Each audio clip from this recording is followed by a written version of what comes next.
Hello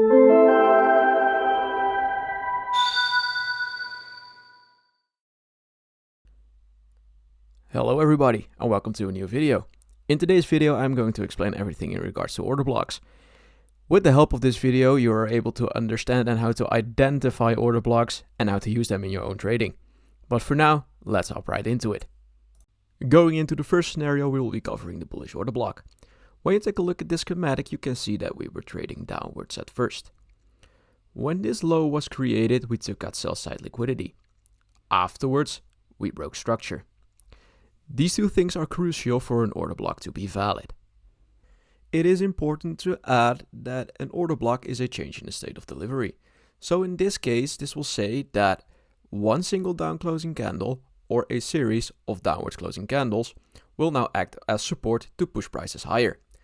So when we broke structure over here and created a new high, price will trade downwards, going into a series of downwards closing candle and pushes prices higher.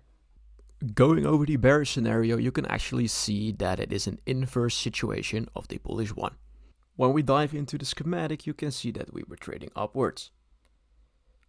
When this high is created, we took out buy side liquidity. Afterwards, we saw a heavy move down, breaking structure. Again, this is necessary for an order block to be valid. And as I've said before, an order block is a change in the state of delivery. So in this case, we are talking about the bearish scenario. This will say that one single upwards closing candle or a series of upwards closing candles will now act as resistance. So when price retraces, it will retrace into a upwards closing candle or a series of upwards closing candles, pushing prices lower. Next up is the mean threshold. What is the mean threshold? Well, actually, the mean threshold is the exact midpoint of the body from a complete candle. How you can measure the mean threshold accurately is actually with your Fibonacci retracement tools. Draw your fib over the high until the low of your body and you will precisely see where the mean threshold of your candle is. The mean threshold is important for the validation of an order block. For example, when we have a bearish order block and price retraces towards the mean threshold, you would like to see sensitivity around that area. You'd want to see price willing to push lower, changing the state of delivery. When that is not the case, the order block is not valid. Also, once prices are closing above with bodies above the mean threshold, the chances of an order block failing are going to be significantly higher. But where should we be taking a position? We have multiple approaches to this, but I would suggest you to do the following.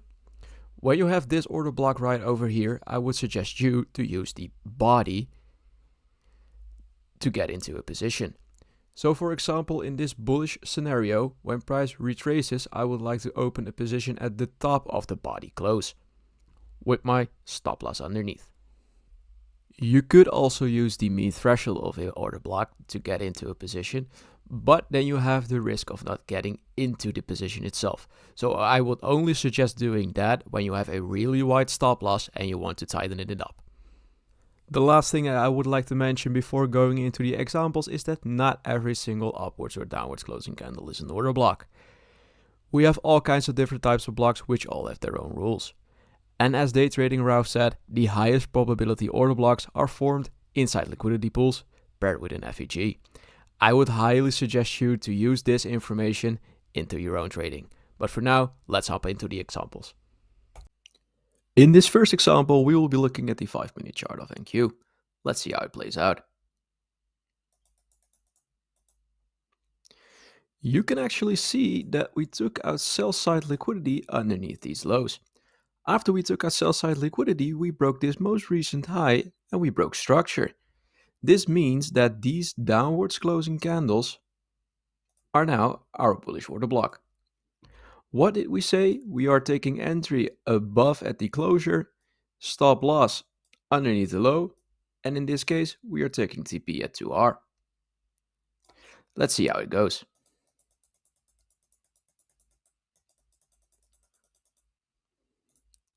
As you can see, we got the dip into the bullish order block, hitting mean threshold, and afterwards we got the bullish expansion move towards the upside.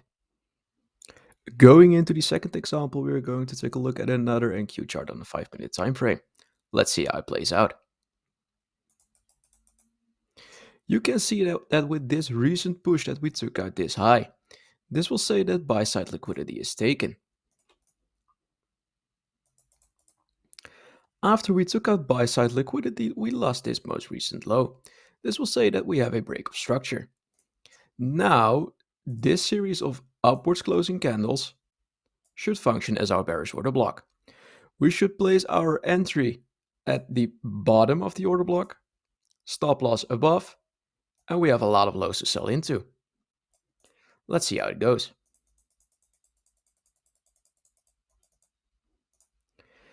As you can see, price traded back into the bearish order block. It acted as resistance and we got our sells into the lows. It played out perfectly. In this last example, we are going to take a look at another 5-minute chart of NQ. Let's see how it goes. You can see that with this most recent push towards the downside that we took out sell side liquidity. After we took out sell side liquidity, we displaced higher. And we broke this most recent high, breaking structure to the upside. Now we can say that this recent series of downwards closing candles is our bullish order block. What did we say? Entry at the top, stop loss underneath the order block, and we will be targeting buy side liquidity in this case. Let's see how it goes. You can see that we displaced even higher. We got the dip into the bullish order block, we hit mean threshold, and we got the explosive move towards the upside. And that brings us to the end of the video.